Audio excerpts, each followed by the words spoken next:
Welcome to the Breaking 90 podcast, where we talk about all things sustainable fat loss. We take people on 90-day journeys to creating fat loss forever. Thanks for listening. I hope you enjoy the episode.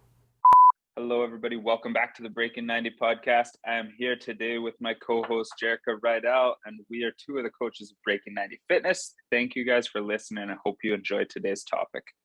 Hey, Jer. Hey, Alex. How are you? Doing great. What's going on with you today?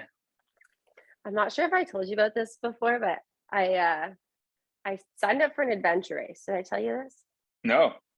Okay, so it's like it's in Muskoka area, and you have 32 hours, and you're with a team, and you basically get dropped in the woods with like a map and a compass and no phones, and you have to get to these points throughout in the bush. And part of it's like you have to get to your mountain bikes, for example. And then when you get to your mountain bikes, you have to get on your bike, you have to get to this next location, and then you have to canoe, and then you have to hike and traverse, and then you might have to swim. It's like every route's whatever you make it. So this is amazing. I know, but do you have to I've provide all of the equipment, the bikes, the canoe, and all that, or that's all part of it? I haven't even figured out about the canoe yet. I think they have some, because really you only need 2 per team. But yeah, the bike, you have to bring your own, and like all your equipment's on your back, like your food and whatever, all your waterproof stuff. Because we might choose a route that goes through water. So now all of a sudden we have to swim across, or like it's pretty crazy. So, but I've never mountain biked before, and it's like some absurd distance. So I'm gonna start. I'm like actually jealous. Can we do this as a Breaking 90 team? Yeah, definitely. I thought about you, and I was like, because we love doing absurd things that really I knew you'd be right into. I've never done anything like this, and like even just eating like the packaged foods and whatever, I'm like, I love the outdoors, and I know it's up my alley, but it's terrifying. It's gonna be so much fun. So they must have like a crew kind of following you so you don't get lost, or you guys must be GPSed or something. Yeah, like we have I guess our phones get put into like a lockbox. So if we end up opening the lockbox to get rescued, then we automatically are disqualified. Got it. Cool. Yeah. Cool. You guys test this out, and if it's amazing, then we're just gonna force Kelly and Mo to do this with us. Awesome. Yeah, they say that like 80 or 85% of first timers don't even finish. So it's gonna just be an adventure. It's like the most extreme escape room. I love it. Yeah. So that's in August. Well, so I'm going to start mountain biking this week, hopefully. Wow. I'm super jealous of this. This sounds so cool. I might actually just show up with your team just so you're ready. Yeah. I mean, you could take my place. I'm the only girl, 3 other guys. So I was like, I think they need some type of like organizational brain to help them out. Probably. And I'm pretty good with the compass. So we'll see. Yeah, the big thing with anything like that is like having a clear lead, like somebody who is going to call shots, because it sucks when all 4 people are trying to make different decisions. Yeah. We've got some serious training too. If anyone listening has any tips on a first timer on a mountain bike, I've already reached out to Eric. I was going to say Eric would have tons. Yeah. So we've been chatting, but anyways, cool. That's my story for you today. Love it. What's our topic today? I have a brief little topic I want to go over. We've recently, if you follow us on Instagram, you would have seen this, but we've recently added a new guiding principle: simplicity over complexity. And I know it kind of speaks for itself, but I think it would be great because we've kind of touched on all of the other guiding principles here on the podcast. So I think this would be a great opportunity to just touch on what we mean by simplicity over complexity and kind of go into it a little bit. I'm glad you brought this one up. This is one I wanted to cover soon because we haven't. So just quickly, I want to touch on our other guiding principles. So if you've been listening to us for a while or you haven't, we've got 5 guiding principles. These are the principles that we ask our clients and Breaking 90 members to kind of always refer back to when you're struggling, when you're unsure, when you need to make a decision. If you follow these five guiding principles, you're going to do really, really well on your health and fitness journey. So we've got something over nothing, which means doing something is always better than doing nothing. Right? That comes to both your nutrition and your fitness. We don't even have to dive into them that deep today, but doing something over nothing. So discipline over motivation is the next. Relying on discipline, creating discipline to get you through when motivation can't carry you. Uh, Consistency over consistency. intensity. Thank you. Consistency over intensity, meaning that long-term consistency is always, always, always going to pay off over short-term intensity. We want to go do that really hard workout. We want to eat that really extreme diet, but really it all comes down to the long-term consistency. That's what's going to pay off. That's what's going to get you the results. Then the last of the four, other than the one we're getting in today, is purpose over pleasure. So when we're making our decisions, is this for purpose? Is this for pleasure? They both have their times. They both have a time when it's okay for one or the other, but just being aware of that in the decisions that we make. So now that brings us to our newest guiding principle. And it comes from the saying that experts simplify and beginners complicate. So let's dive in. Yeah, it's something that, like with Breaking 90 Fitness, and for those who've been listening for a while, they would know that we obviously aim to simplify health and fitness. Like that's our goal for our population, right? And especially in a world that tries to overcomplicate it. When it comes to social media and in magazines, everything's saying you got to try this new fad diet or you got to try this exercise routine because it's the one you should be doing. When in reality, people just get so overwhelmed by all this information that's being thrown at them. So that's kind of that's where we want to take a stand and say, no, like there's not one size fits all approach, and it's not as complicated as it looks. And so just to kind of, it's not also as sexy as these magazines make it sound. It really is pretty simple. Yep. It's really interesting because the same stuff that's been working for 30, 40, 50 years is going to keep working today. It's the same battery of exercises that's still the top athletes are using in different variations, different sets, reps, schemes, rest periods. It's still the same exercise. People are still squatting, deadlifting, and bench pressing. They're still doing overhead press. They're still doing explosive movements. We're still sprinting. Like these are the foundational exercises of all programs. There's always going to be new fad exercises and things, and they have their place, but when it all circles back to it, it's the same core stuff that's still getting the best results. And then for nutrition, well, I think it's human. I guess we should just start with exercise. Do you have anything you want to add there? Yeah, well, either one, I can definitely dive into fitness and exercise if that's what you want to start with. Well, just before we might as well start there before I get into nutrition. Yeah. When we're talking simplicity over complexity with fitness and exercise, right? We're at Breaking 90. Basically, our goal is to get you to move more, right? We're not saying, we say 20 minutes of purposeful movement is kind of our gold standard. We want to get people at least moving purposefully, dedicated to some type of exercise, 20 minutes every day. And that's as simple as we try to make it. We always talk about moving more, parking further, finding ways to fit these little bits of exercise or movement or steps or whatever it may be into your day each day, which is the priority, right?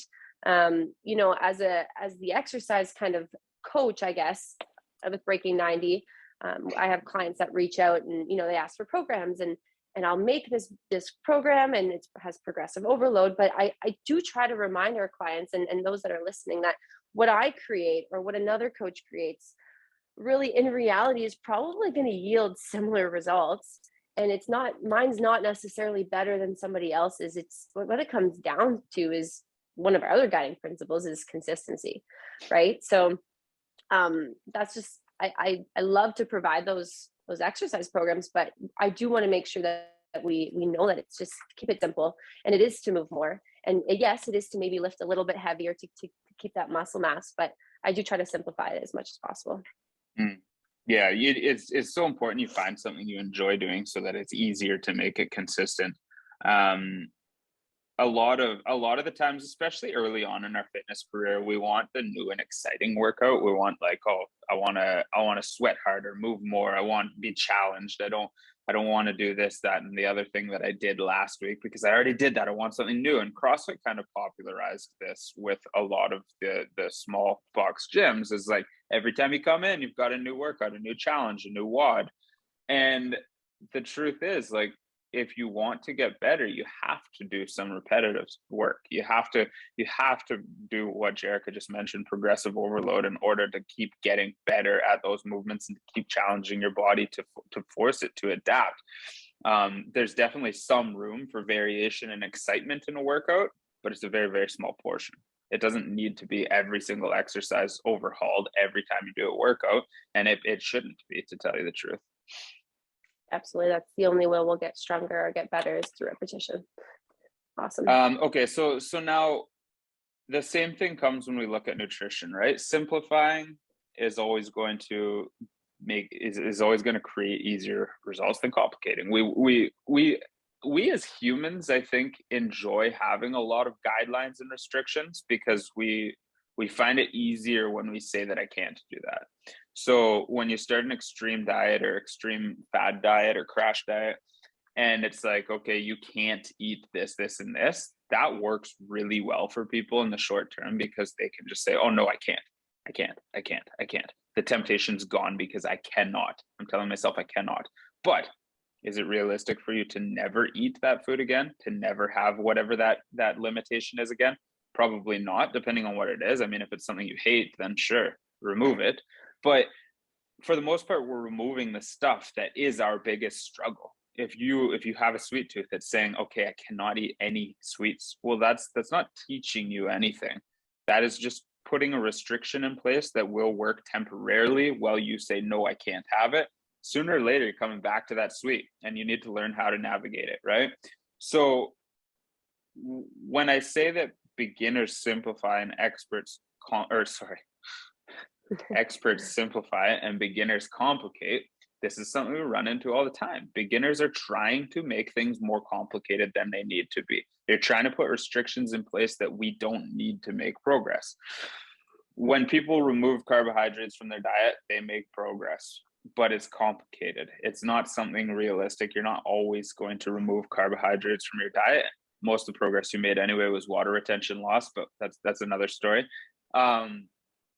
We can make the progress without removing the carbohydrates, without removing the sweets. So why are we removing those things? Why not instead focus on simplifying and setting guidelines and principles for yourself that you can follow, where you can have a little bit of that and continue to make progress? I'm glad you what are your thoughts? touched on that. Yeah, I'm glad you touched on that. It makes me think of beginners. How often do we hear, like, in our first kind of start with them is, what nut milk is the better nut milk, or which bread type is the better, or why should I have an apple or should I have a banana? It's like that saying, I think you see something about counting pennies, or I say stepping over dollar bills to pick up pennies. It's like, why are we focusing on the little things that don't necessarily matter right now, when in reality we just need to learn the basics? And that's why we do palm-sized portions, because we have our hand with us at all times. We teach our clients that no foods are off limits, but just understanding when and where they fit in our day and how to plan for these events, and understanding, that foods are deemed nutritious, more nutritious and less nutritious, and just kind of where they fit in that day-to-day activity. And I think that's what's the grand scheme thing, is what's way more important than those little fine tune. And same with exercises too. It's always trying to pick out the little things. What's better? Should I walk or should I run? And it's like, well, let's just move, or let's just eat the food you want to eat, and we'll see where that fits in our day. Just like we spoke about with exercises, it's the same main exercises that are still creating the best results today that were 30 years ago.